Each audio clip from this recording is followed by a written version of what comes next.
Hey, what's up guys? This is Nick from Nick Exposed, and on this episode, I'm gonna recap the New York trip that Emily and I took last weekend.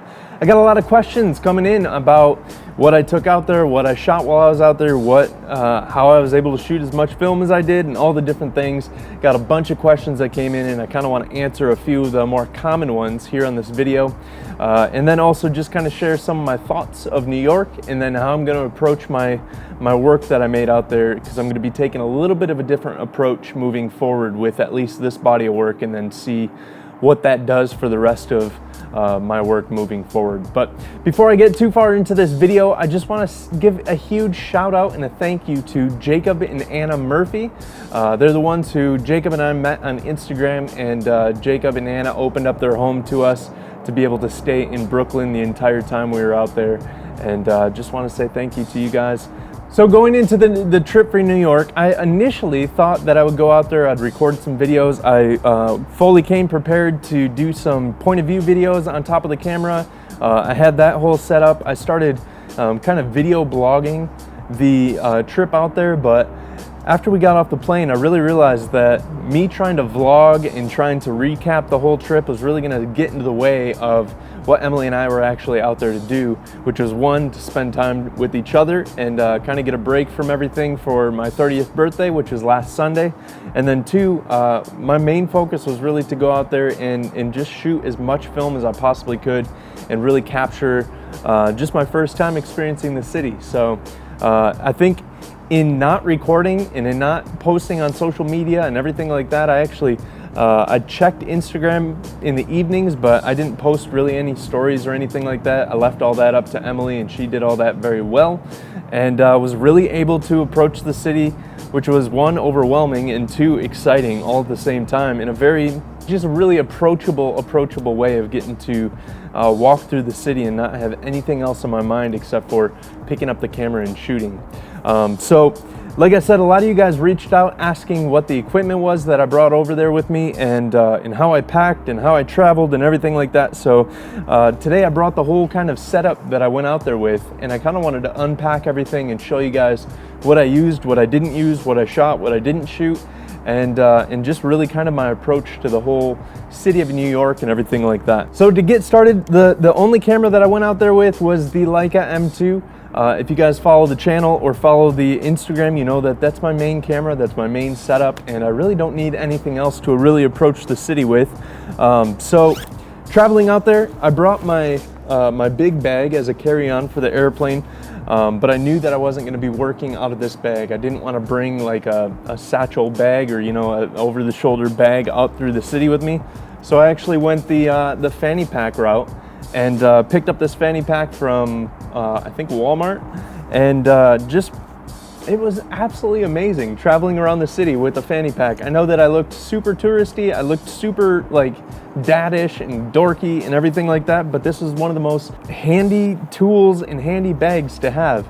I didn't have any shoulder pain, I didn't have any waist pain, I didn't have any back pain or anything throughout the rest of the trip, just because I was able to just rock this on my side. So the setup in the fanny pack was super simple, and actually to talk about, I went out there with, this is the giant bag of film that I went out there with. Nearly everything in here is HP5. I think I went out there with 60 rolls of HP5, and then about somewhere between 5 and 10 rolls of a 25 ISO film that I thought I might try and shoot. And then I went out there with 3 rolls of color, one Cinestill 800T, which I did end up shooting, and then 2, I think it's Kodak Gold 1600 that I did not end up shooting. So the setup for the day would be, I'd pack this thing with about 10 rolls of film on this side of the fanny pack. On this side, I'd put whatever other lens that I was bringing. So the different lenses that I brought out there was, my buddy Kyle Ting on Instagram lent me the Elmar, so it's a 50mm 2.8 Leica lens. It's one of the collapsible. I also brought out the Summicron 50 f2, and then had the 35mm as well, the Color Scope R 35 2.5, and these are the three different lenses that I traveled with. I kind of approached each day kind of choosing one of these lenses. I had never used the Elmar before, but it was a pretty fun lens, so I wanted to work it into the workflow. And then the Summicron, you guys know, has been one of my all-time favorite lenses to use, so I definitely brought that out there.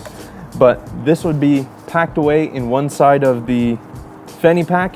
The other side would be full of film, and then up front in this zipper pouch up here, I actually carried this battery pack. I talked about this battery pack back when I did my What's in My Bag video, but this is just a LY, I think it's a TYLT, or I don't know. I'll find out what battery pack this is, and I'll link to it in the description down below.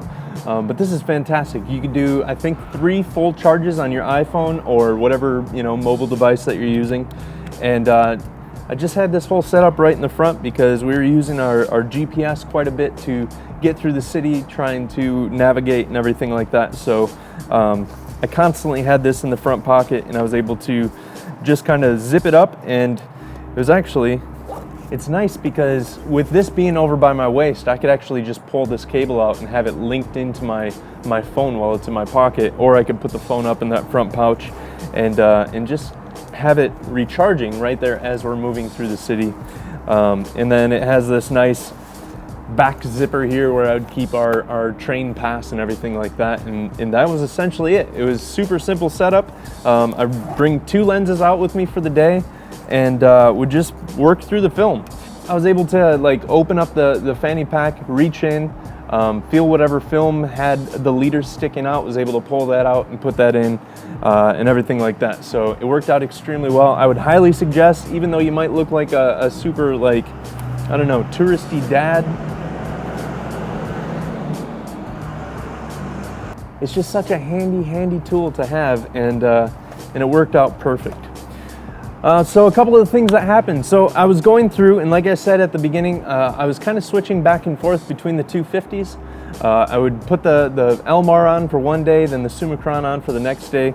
But then on Sunday, actually on my birthday, I pulled the Summicron out and realized that the focusing tab, I don't know if you guys could see this, but this is actually spinning all the way around, and it's not actually supposed to do that. So my Summicron actually broke officially. I bought it knowing that I was going to have it CLA'd, knowing that this was starting to get loose, but it broke down on me that last day, or that Sunday. So I ended up just shooting the 35mm for the rest of the day. One thing I will say is I put one of these lens tab. Actually, Matt Day sent over his extra lens tab that he had. Put it on the Summicron, and this makes this lens a completely new lens. Like, I don't know why Leica ever took the tab off the Summicron anyways, but just being able to know right where my focus is and being able to zone focus on the go, that was absolutely fantastic, and it was much different than shooting it when I shot it out in Chicago. So I just want to point that out, that these lens tabs are incredible. So other than that, in my bag for traveling, I had a couple books. I had this book. I actually got this while I was out in New York. It's called How to Sell Your Work or Your Art Online. This is fantastic. I'm still making my way through this book. But then I also brought out the Ansel Adams, The Print. And then I also had Joel Meyerowitz book from Phaidon. I forget what that one's called, but these were just kind of some travel material, some reading material as I was going on the plane. Our plane ride was super quick. We flew out of Detroit and into New York, and it was about an hour and 20-minute flight. So it wasn't a whole lot of time to read, but I did have some of that reading material in there. Other than that, Emily bought me some of these little point and shoots. So she got me a XP2 and then an HP5 point and shoot that I was shooting kind of around New York anytime. Actually, this one came in super handy because I had one roll of film that all of my film is bulk loaded, so that one roll of film actually broke off on the inside of the camera. So as I was advancing, it actually stripped forward and pulled it right off the reel.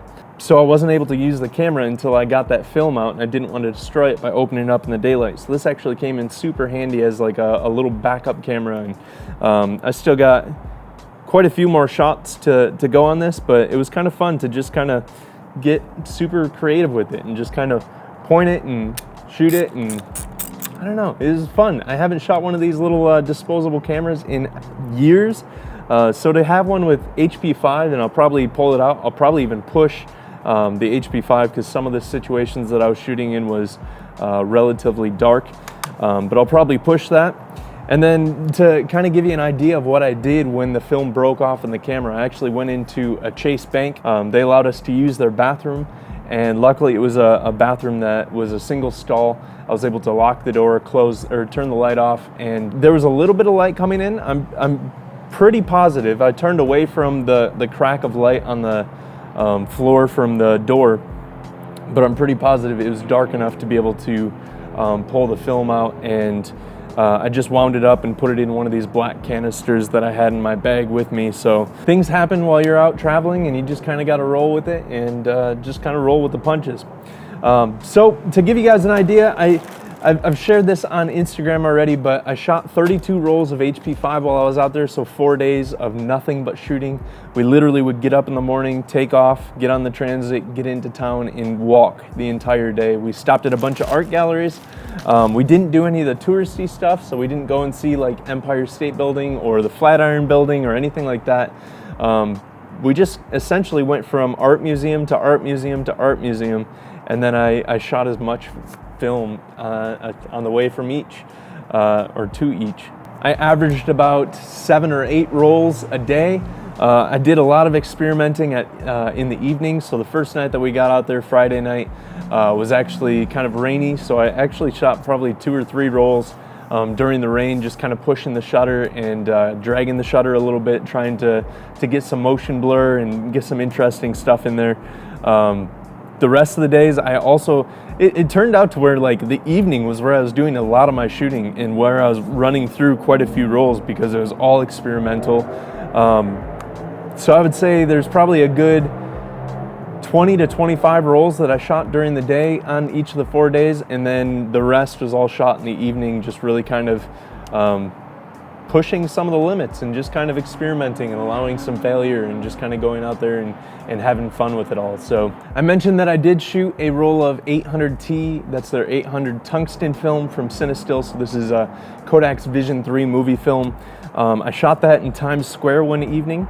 And to be honest with you, as soon as I loaded it up in the camera, I got like 5 shots in, the shots that I wanted to work with the color. But after about 5, 6, 7 shots, I was really eager to get the film out of my camera to get back to shooting black and white. It was so interesting to go through, and I don't know, I was still just seeing everything in black and white and in tonal range and in light and contrast and everything like that, I just was having such a difficult time trying to have things translate into color. So that's the reason why I didn't shoot the other 1,600 rolls, and I just kind of pushed through that one roll of Cinestill, and then I didn't load up any other color the entire weekend. So I am excited to see those shots. I'm excited to see how those turned out, but at the same time, I'm really wondering if I'm going to get anything good from it, because it was more trying to get it out of the camera than it was actually trying to artistically see with color. Such a weird thing, but I was so driven by everything that I was seeing in black and white that I just wanted to get the roll out of my camera. So a couple things to just wrap up and everything like that. So as I'm going through and as I'm going to be developing these, I'm trying to introduce more like patience into my artwork. So I think instead of developing and scanning like I would normally do, normally my process is I shoot, I get home that weekend, I develop, then I scan as soon as possible, I do my edits, and then I start sharing on social media, and that's just kind of the process so far. But I think with these shots specifically, I'm going to develop and then bring them into the darkroom, do contact sheets, really approach the contact sheets. I don't think I'm actually going to be scanning the film at all. If anything, I'll probably be scanning the prints to be able to share up on social media, or I might just take photos of the prints with my phone and really kind of take more time to get to know the artwork, especially because leaving New York, I'll talk about this real quick, but New York I found to be extremely overwhelming and like larger than life. Literally the first 3 days that we were out there was my mind trying to grasp this idea of just how large it actually was. I've been out to Chicago multiple times. You guys know that if you follow the channel, and I absolutely love Chicago, and I kind of thought that New York was going to be almost like a larger, like, but not crazy larger version of Chicago. But New York made Chicago feel like it was an absolute I don't know, kid's playground or something like that. It was just, the size of New York is so undescribable unless you actually go out there and actually experience it for yourself. So I actually found that a lot of what I was going through and a lot of everything that I was looking at was me looking at a scene and observing everything that was around, but not really having any idea of what to point the camera at, because it was like sensory overload. I don't know, it was so interesting.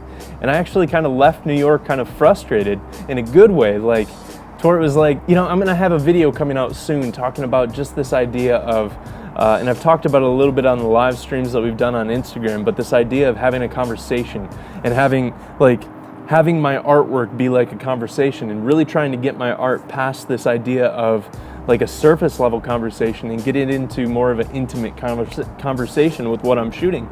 And I feel like I don't even know that I even left with a surface level conversation with New York. It was like I left, I don't even know how to explain it. It's just so interesting to go over there and even come back with so much work, but really trying to think back of what I was shooting and what I was focusing on, and I really can't even remember, because it was so overloading and so just sensory overload. That's another reason why I want to approach the work in this way, of being able to spend time with it in the darkroom, being able to spend time with it in print, and actually being able to relive the 4 days that I had out in New York through these prints, and being able to kind of start to remember some of the things that I've seen, some of the things that I've already forgotten, because there's so much more being crammed into my senses as I was walking through. I don't know if that makes any sense, but so moving forward, this whole project, this whole series from New York is going to be contact sheets approached with, you know, the whole grease pen, whole idea of making my selects on the contact sheets, and then printing those selects out, working on each of the prints, getting them to a point to where the print is what I want to share, and then I might scan that in or take a photo of it and then share it up on social media. But it's going to be a whole new process for me, especially as I'm trying to delve further into getting my mind around the darkroom, getting my mind around print processes and everything like that.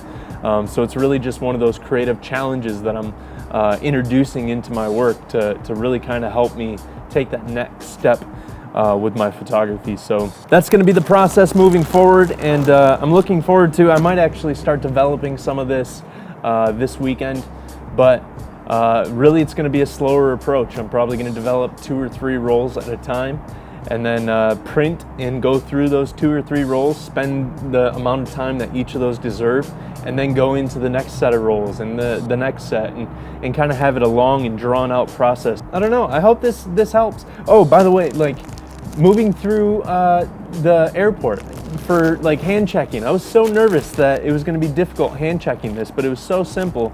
I literally just got up to the security terminal, pulled this out and said, hey, I got some photographic film, can you guys hand check this? There was absolutely no questions asked. They went and hand checked it. The way that they do it is super simple, and most of the time was quick. On the way back it wasn't as quick. But still, at the same time, like if you're traveling and if you're nervous about having your film hand checked, you really shouldn't be. It's so simple, and it was like painless and simple. So I think that's about it for the recap. Well, I also want to mention out that Dan Crosley and Andrew San made it out to New York on Sunday to go out shooting with me. We also met an awesome guy named Mark Forbes. So Mark, thank you, man. He's from Australia. We happened to run into him. He just had an M6 and an X-Pan, Hasselblad X-Pan, so he joined our group for like an hour and a half. But the 3 of those guys, we got to walk around New York together and just kind of chase light through the streets on Sunday morning.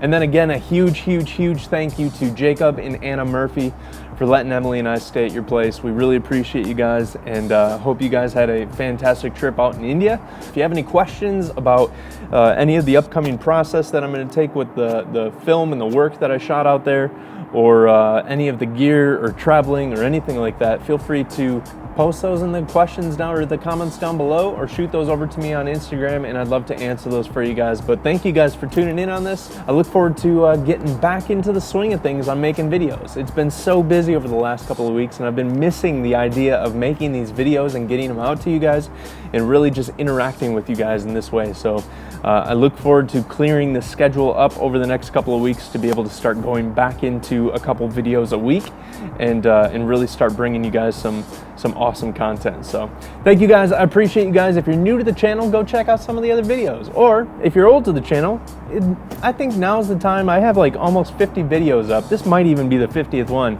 But I'm sure there's some videos that you guys have missed out on. So go back and like peruse through the channel and just get caught up on some of the stuff. Maybe watch some of your old favorites. Actually, why don't you guys, I would love for you guys to leave in the comments down below what's been your favorite video on the channel so far. I'd love to hear that.